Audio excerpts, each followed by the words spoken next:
It was a dark and stormy night, much like tonight, when the smell of lemon-scented doom was coming from inside the house. I opened up the sink cabinet, and there it was, a bloated can of oven cleaner, expired in 2006.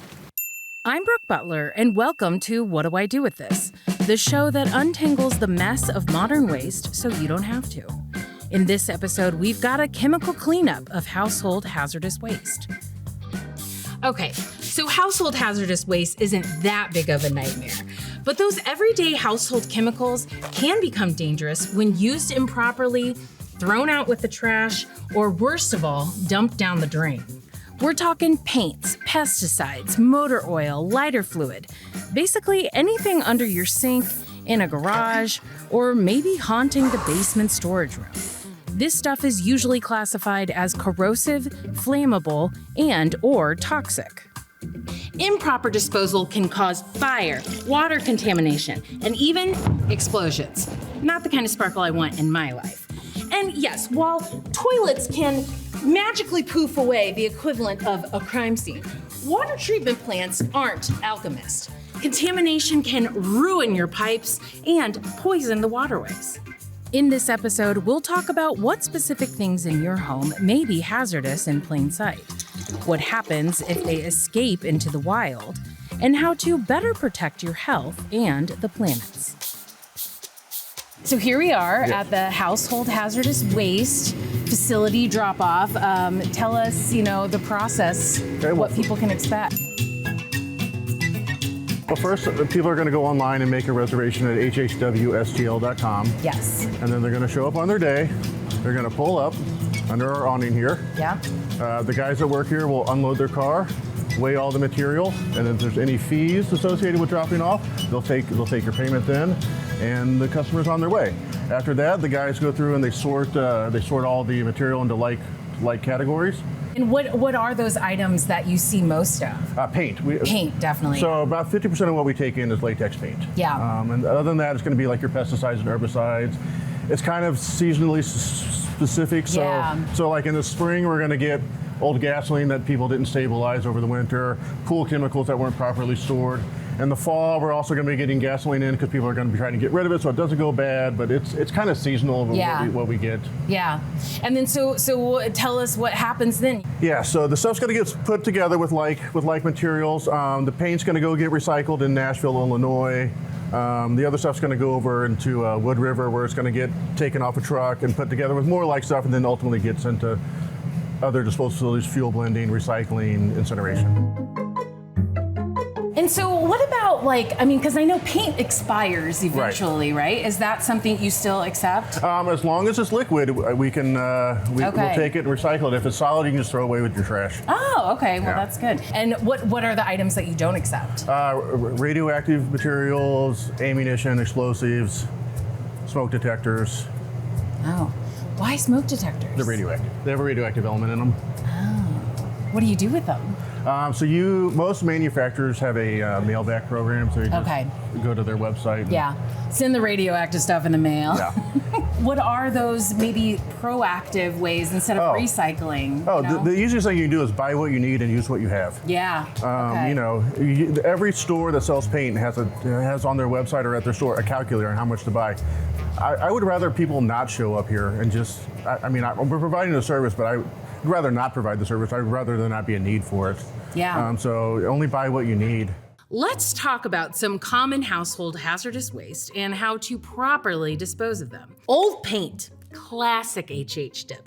If it's still liquid, don't toss it. If it's all dried up, you should be able to just throw it out with the trash, but check your local rules first. Car battery, or batteries in general, definitely hazardous. It's full of lead and acid, basically the villain origin story of the waste world. Yeah! You can drop them off at an auto shop or household hazardous waste recycling site. Aerosol cans, from my days of vandalism. If they're empty, they might be recyclable. If they still have product in them, household hazardous waste.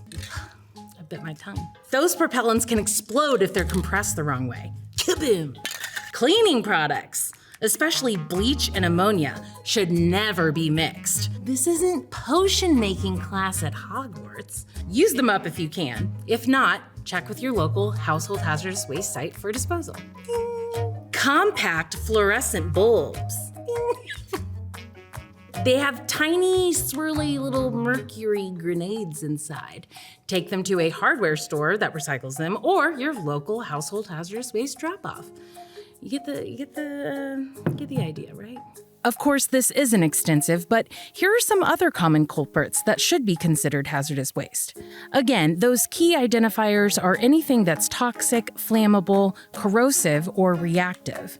And here are some items that could be considered hazardous, but may not be accepted at a drop-off site because they require a different recycling process. Always read the labels. If it says danger, flammable, or anything that sounds like death metal band, take it seriously. Okay. Do you want to skip the toxic stuff altogether? Turns out your kitchen doubles as a chemistry lab. Vinegar and baking soda cleans drains. Lemon and oil, it's fancy furniture polish. Cedar chips can be alternatives to mothballs without the stinky. Matches are compostable. Of course, we all can't be perfect little biohazard wizards all the time. If you're using these products as directed, you're probably all good. But we took a trip to a water treatment site to find out what happens when things go down the wrong pipe. So my job is basically to manage MSD's environmental compliance programs.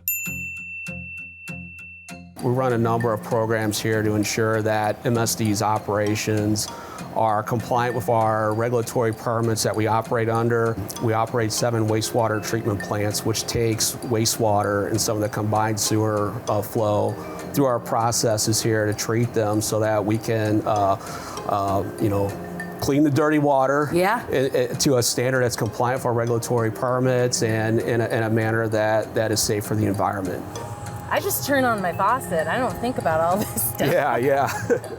Talking household hazardous waste. Yes. Those products, they have a use. There's a reason why we have them, and it's okay to have them and use them in accordance with how they're intended to be used. But once these products are, at a point to where they're not useful anymore, either they've expired or they've been depleted, or you simply don't have a use for it anymore. At some point, you're gonna have to make a decision on what do I do with this. Hey, what do I do with this? Yeah, exactly. These chemicals can damage sewers and manholes and pumps. They can interfere with our treatment processes at the wastewater treatment plant. They can make unsafe conditions for our workers to work in who are out there maintaining the sewers and keeping the plants running. Ultimately, if it makes it out into the environment, there's a really serious impact that can happen where we're affecting water quality, we're affecting habitats that wildlife and aquatic life need to live in and thrive in. It's one of those things where you're like, okay, I'm in my home, no one's gonna know, it's just me. Yeah. I'm one out of 1.4 million customers here in the St. Louis area. But let's suppose many people were feeling that way about it. At that point, it becomes a big deal. I think the biggest challenge is just awareness and helping folks understand that the actions and the choices that they make have an impact on bigger things that are beyond them.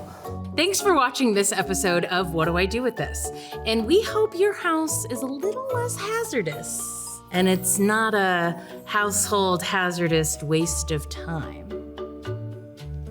Hey, did you know YouTube isn't the only place to watch this show? You can get it on the PBS app.